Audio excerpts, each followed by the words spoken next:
Good morning everyone, welcome to civil services study practice set number 747 पर आ जाइए UPPCS के लिए। और प्रैक्टिस करेंगे इसमें हम इम्पोर्टेंट करंट अफेयर्स के प्रश्नों पर। तो चलिए स्टार्ट करते हैं। तो क्वेश्चन नंबर 1 पर आ जाइए। शिमोन बार योकाई का मकबरा बता दीजिए कहाँ पर है। तो क्यों पूछा जा रहा है प्रश्न? क्योंकि हाल ही में इस मकबरे में भगदड़ मच गई थी। ये है कहाँ पर बताइए? इजराइल में। तो शिमोन बार योकाई का मकबरा इजराइल में स्थित है और हाल ही में इजराइल के यहूदी तीर्थ एवं दूसरी शताब्दी के ऋषि शिमोन बार योकाई के प्रतिष्ठित मकबरे पर भगदड़ मच गई थी। क्वेश्चन नंबर 2 पर आ जाइए। रूपसी हवाई अड्डा निम्नलिखित में से कहाँ स्थित है? रूपसी हवाई अड्डा जो कई वर्षों के बाद खोला गया है, असम में स्थित है ये। ठीक है, बी है इसका आंसर। तो देखिए, असम में द्वितीय विश्व युद्ध के दौरान निर्मित रूपसी हवाई अड्डा 1984 से बंद पड़ा था और 8 मई 2021 को फ्लाई विंग एयरलाइंस की एक वाणिज्यिक उड़ान के उतरने के साथ ही यह चालू हो गया, शुरू हो गया। असम में स्थित है रूपसी हवाई अड्डा, 1984 से बंद पड़ा था, 8 मई 2021 को शुरू। क्वेश्चन नंबर 3 पर आ जाइए। निम्नलिखित कथनों पर विचार करेंगे, दो स्टेटमेंट के साथ बताइए कौन सा करेक्ट है। दुनिया के सबसे बड़े परिवार के संरक्षक के रूप में प्रसिद्ध जियोना चाना का 13 जून 2021 को निधन हो गया और इनका संबंध अरुणाचल प्रदेश से था। जियोना चाना का 13 जून 2021 को निधन हो गया। बिल्कुल, दुनिया के सबसे बड़े परिवार के संरक्षक के रूप में इनको जाना जाता था। मिजोरम से था इनका संबंध, अरुणाचल प्रदेश से नहीं था। गलत है दूसरा वाला स्टेटमेंट। तो दुनिया के सबसे बड़े परिवार के संरक्षक के रूप में मशहूर जियोना चाना का 13 जून 2021 को निधन हो गया। इनका संबंध मिजोरम से था। देखिए, जियोना नामक एक संप्रदाय जियोना चाना के नेतृत्व में लगभग 3000 अनुयायियों तक बढ़ गया, जो मिजोरम के बकतबांग गांव में रहते थे। और इस संप्रदाय के लोग जो है बहुपतित प्रथा का पालन रहते हैं। ठीक है, बहुपतित प्रथा का जो है पालन करते हैं ये जियोना चाना। क्वेश्चन नंबर 4 पर आ जाइए। फूल विरोध प्रोटेस्ट निम्नलिखित में से किस देश में हुआ? फूल विरोध प्रोटेस्ट कहाँ हुआ? म्यांमार, थाईलैंड, श्रीलंका या जापान? फूल विरोध प्रोटेस्ट म्यांमार में। कौन सी नदी बहती है म्यांमार में? इरावदी।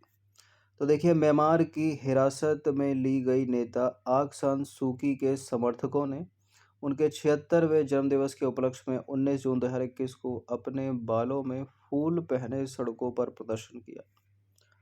ठीक है, तो म्यांमार है इसका आंसर।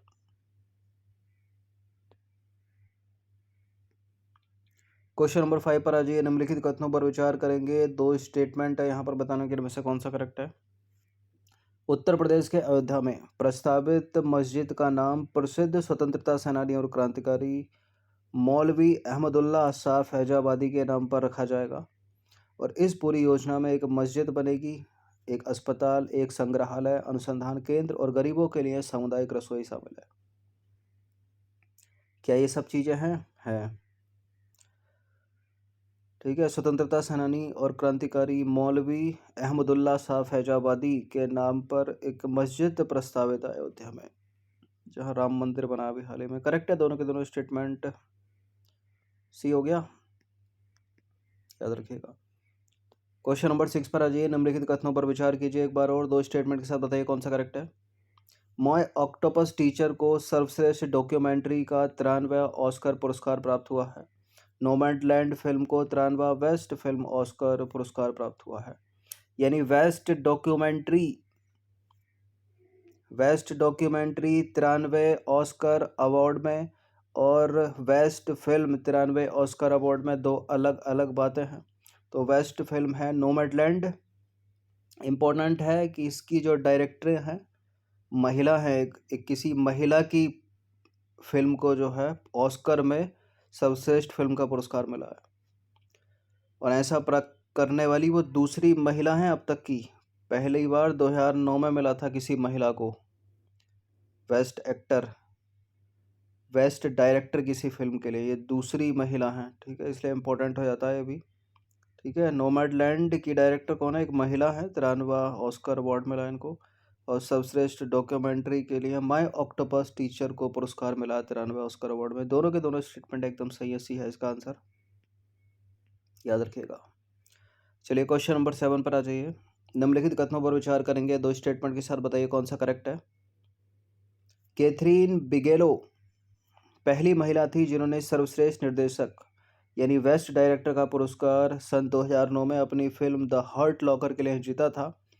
और चीनी अमेरिकन डायरेक्टर क्लोज हाउ ने 93 अकादमी पुरस्कारों यानी ऑस्कर अवार्डों में अपनी फिल्म नोमैडलैंड के लिए सर्वश्रेष्ठ निर्देशक का पुरस्कार जीता है। वह ऐसी दूसरी महिला बन गई है।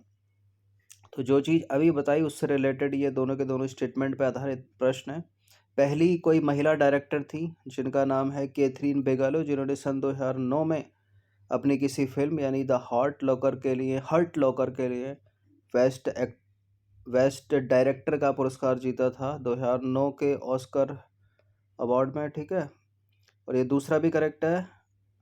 चीनी American director close how 93 Oscar पुरस्कारों में अपनी फिल्म नोमैडलैंड के लिए बेस्ट डायरेक्टर का पुरस्कार जीतने वाली ऐसी दूसरी महिला बन गई हैं।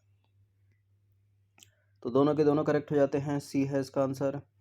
तो चीनी अमेरिकन डायरेक्टर क्लोज हाउ ने 93 ऑस्कर पुरस्कारों में अपनी फिल्म नोमैडलैंड के लिए सर्वश्रेष्ठ निर्देशक का पुरस्कार जीतकर इतिहास रच दिया है। और वह ऐसा करने वाली दूसरी महिला है जिन्होंने ऑस्कर में सर्वश्रेष्ठ निर्देशक का पुरस्कार जीता महिला होते हुए। कैथरीन बिगेलो ऐसी पहली महिला थी जिन्होंने 2009 में अपनी फिल्म द हर्ट लॉकर के लिए पुरस्कार जीता था। क्लोज हाउ चीनी अमेरिकन, और यह है वेस्ट फिल्म नोमैडलैंड। चलिए नेक्स्ट क्वेश्चन पर आ जाइए। क्वेश्चन नंबर 8 है। निम्नलिखित कथनों पर विचार करेंगे, दो स्टेटमेंट है, फिर से बताना कि इनमें से कौन सा करेक्ट है। देखिए पहला स्टेटमेंट है leave no one behind. Leave no one behind सतत विकास और इसके सतत लक्ष्यों के लिए 2030 एजेंडा का एक केंद्रीय परिवर्तनकारी दावा है।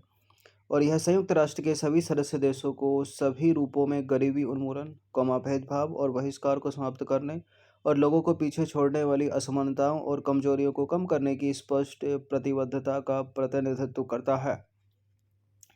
इस तरह के स्टेटमेंट जो बिल्कुल सटीक तरीके से लिखे जाते हैं सजाकर, वो कभी गलत नहीं होते एग्ज़ाम में भी। ठीक है। यहाँ पहला वाला हो सकता है लेकिन यहाँ भी करेक्ट है, पहला वाला भी, दोनों के दोनों करेक्ट है। स्टेटमेंट सी है इसका आंसर। तो देखिए लीव नो वन बिहाइंड में न केवल गरीब से गरीब व्यक्ति तक पहुंचना शामिल है, बल्कि देशों के भीतर देशों के बीच भेदभाव और बढ़ती असमानताओं और उनके मूल कारणों का मुकाबला करने की आवश्यकता भी शामिल है। Leave no one behind. Question number 9 पर आ जाइए। भारतीय निर्देशक या डायरेक्टर गुनीत मोंगा महिला है ये, को निम्नलिखित में से कहाँ का दूसरा सर्वोच्च नागरिक सम्मान प्रदान किया गया है। गुनीत मोंगा को मिला है फ्रांस का दूसरा सर्वोच्च नागरिक सम्मान। ऑप्शन नंबर बी है इसका आंसर। तो निर्माता गुनीत मोंगा को दूसरे सर्वोच्च फ्रांसीसी नागरिक सम्मान से सम्मानित किया गया है। इन्हें लंच बॉक्स, अगर आपने देखी हो मूवी, और मसान जैसी फिल्मों के निर्माता के रूप में जाना जाता है। मोंगा को उनकी इंडो फ्रेंच प्रस्तुतियों के माध्यम से विश्व सिनेमा में उनके योगदान के लिए फ्रांस का night of the order of arts and letters, क्या है, night of the order of arts and letters, France का ये सम्मान जो है प्रदान किया गया है। और ऑस्कर पुरस्कार भी इनको मिल चुका है। प्रोजेक्ट बोल्ट का संबंध किससे है? कौन से राज्य से है प्रोजेक्ट बोल्ट का संबंध? राजस्थान से है। तो हाल ही में राजस्थान में जनजातियों की आय और बांस आधारित अर्थव्यवस्था को बढ़ावा देने के लिए खादी और ग्रामोद्योग आयोग के द्वारा राजस्थान के उदयपुर के आदिवासी गांव निकला मंडवा में एक अनोखी बोल्ट परियोजना शुरू की गई है। इसमें होगा क्या? इसके लिए एक विशेष रूप से असम से लाए गए बांस की प्रजाति बम्बूसा टुल्डा और बम्बूसा पॉलीमोर्फा के 5000 पौधों को ग्राम पंचायत की खाली शुष्क भूमि पर लगाया गया है। ठीक है। बांस की प्रजाति जो असम से लेकर आए गए और राजस्थान के उदयपुर में लगाई गई है। जनजातियों की आय और बांस आधारित अर्थव्यवस्था को बढ़ावा देने के लिए याद रखने का नाम क्या है इसका? प्रोजेक्ट बोल्ड या बोल्ड परियोजना। चलिए क्वेश्चन नंबर 11 पर आ जाइए। डगमारा जल विद्युत परियोजना निम्नलिखित में से किस नदी पर है? डगमारा जल विद्युत परियोजना किस नदी पर है? ये उसी नदी पर है जिस नदी को कहा जाता है बिहार का शोक, यानी कोसी नदी पर है। तो डगमारा परियोजना कोसी नदी पर भीमनगर बैराज से लगभग 22.5 किलोमीटर नीचे दाहिने किनारे पर डगमारा गांव एवं बो किनारे पर सिमरी के पास अवस्थित है और इस जल विद्युत परियोजना के कार्यान्वयन से क्षेत्र में स्वच्छ एवं हरित विद्युत पैदा करने के साथ साथ सामाजिक, आर्थिक और बुनियादी ढांचे के विकास को बढ़ावा मिलेगा और रोजगार के अवसरों में वृद्धि होगी। क्वेश्चन नंबर 12 पर आ जाइए। नॉलेज इकोनॉमी मिशन की शुरुआत कहाँ की गई है? नॉलेज के लिए चाहिए अकल और सबसे अच्छी क्या लिटरेसी कहाँ की है? मतलब एक तरीका याद रखने का हो गया ये, केरल। तो हाल ही में केरल सरकार ने राज्य में नौकरी की संभावनाओं को बढ़ावा देने के लिए नॉलेज इकोनॉमी मिशन की शुरुआत की है, याद रखिएगा। क्वेश्चन नंबर 13 पर आ जाइए। निम्नलिखित कथनों पर विचार करेंगे, दो स्टेटमेंट के साथ बताइए कौन सा करेक्ट है। द ग्रेट रीसेट आर्थिकी की एक नई अवधारणा है। किसने दिया ये? विश्व आर्थिक फोरम के प्रेसिडेंट क्लास श्वाब ने द ग्रेट रीसेट नाम दिया है। इन्होंने दिया है, वर्ल्ड बैंक के डायरेक्टर ने दिया है? इन्होंने दिया है। करेक्ट है दोनों के दोनों स्टेटमेंट, सी है इसका आंसर। तो देखिए, बीते कुछ वर्षों में लगभग सभी देशों की विकास दर में कमी जो है आई है, परंतु कोरोना वायरस महामारी ने वैश्विक अर्थव्यवस्था की नींव हिलाकर रख दी, जिससे दुनिया का हर छोटा बड़ा देश प्रभावित हुआ। परंतु वैश्विक विकास दर में कमी पिछले कई वर्षों से दर्ज की जा रही है और इसी परिप्रेक्ष्य में विश्व आर्थिक फोरम या विश्व आर्थिक मंच के प्रेसिडेंट क्लास श्वाब ने इस वैश्विक स्थिति को द ग्रेट रीसेट नाम दिया है। किसने दिया है नाम? Class Schwab. कौन है? वर्ल्ड इकोनॉमिक फोरम के प्रेसिडेंट। नंबर 14 पर आ जाइए। निम्नलिखित में से कौन सा शहर नल द्वारा पेयजल उपलब्ध कराने वाला भारत का पहला शहर बन गया है? ये बड़ा मोस्ट इंपॉर्टेंट प्रश्न है, अभी पैट का एग्जाम हुआ था उसमें पूछा नहीं गया है। इसका उत्तर है पुरी, लेकिन यूपी पीसीएस में बड़ी संभावना है पूछे जाने की। पुरी याद रखिएगा।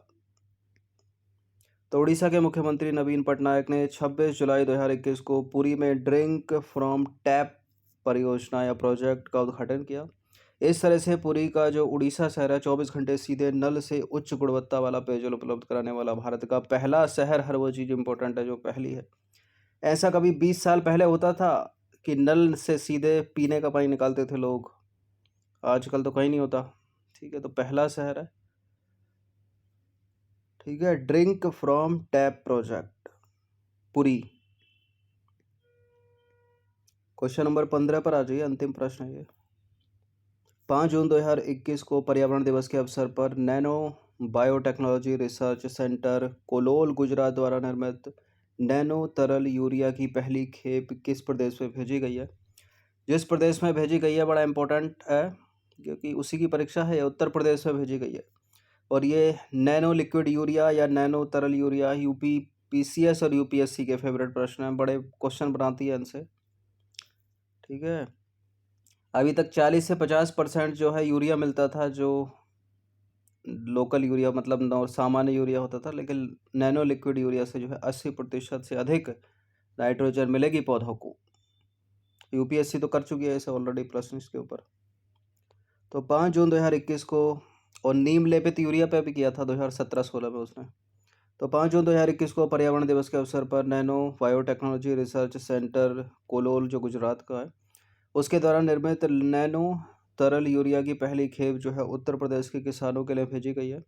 और परंपरागत यूरिया से यानी सामान्य यूरिया से पौधों को नाइट्रोजन जो है 30 से 40% ही प्राप्त होती, जबकि नैनो लिक्विड यूरिया से, नैनो तरल यूरिया से पौधों को जो नाइट्रोजन मिलेगा वो 40% से अधिक प्राप्त होगी। ठीक है, जिसको नाइट्रेट में बदलेंगे वो याद रखना, नैनो लिक्विड यूरिया नाइट्रोजन का परसेंट कितना, 80% से ऊपर। इससे रिलेटेड एक प्रश्न बनाकर थंबनेल में ही पूछा गया है, उस तरह से ही पूछ सकता है एग्जामिनर प्रश्न, तो इनकी प्रैक्टिस कर लीजिएगा। इन प्रश्नों की प्रकृति बिल्कुल वैसी है जैसे कि यूपी पीसीएस के एग्जाम में पूछे जाते हैं। धन्यवाद।